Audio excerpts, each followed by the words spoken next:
Жиен солай де. Сондай болып тұр Нағашеке. Срочно үйлену керек болып тұр ғой. Әке шешем болса қартайып қалды. Өзім болса мынау. Жүріп қалдық, 30-дан асып кеттім. Сонымен де үйлену керек болып жатыр Нағашеке. Үйлену керек. Енді жобанда қандай қыз деп жатсың енді? Ойымдағы ма? Енді өзімнің ойымдағы қыздар Нағашеке мынандай болып тұр ғой. Инабатты, иманды. Ай, бәрекелді. Енді білесіз ғой Нағашеке. Біздің үй қара шаңырақ. Келдім кетім адам көп. Білем ғой? Иә, солардың бәрін күту керек.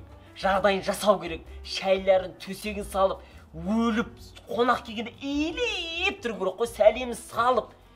Нағашеке да шөлдедім, қарным ашты, шаршадым деп айтпау керек қой. Апталап, айлап, шәй, су сұрамау керек қой, көріп. Сондай қыз керек та, Нағашеке да. Түсіндің ғой? Бар. Мынау отырарда бір бай бар. Байдың қызы ма Нағашеке? Жоқ, қыз емес. Сен сол байдың түйесін ал. Мың түйесі бар. Соның ішінен біреуін таңдап алсайын. Түйесі несі? Енді шөлге шыдайтын, шөлдедім, қарным ашты, шаршадым деп айтпайтын. Түйе шыдамаса, адам шыдаймайды ғой сен мына тірлігіңе. Өлтірмекшің бе біреудің қызын алып? Даяшы, тез әкелші жаңағы, шеңді.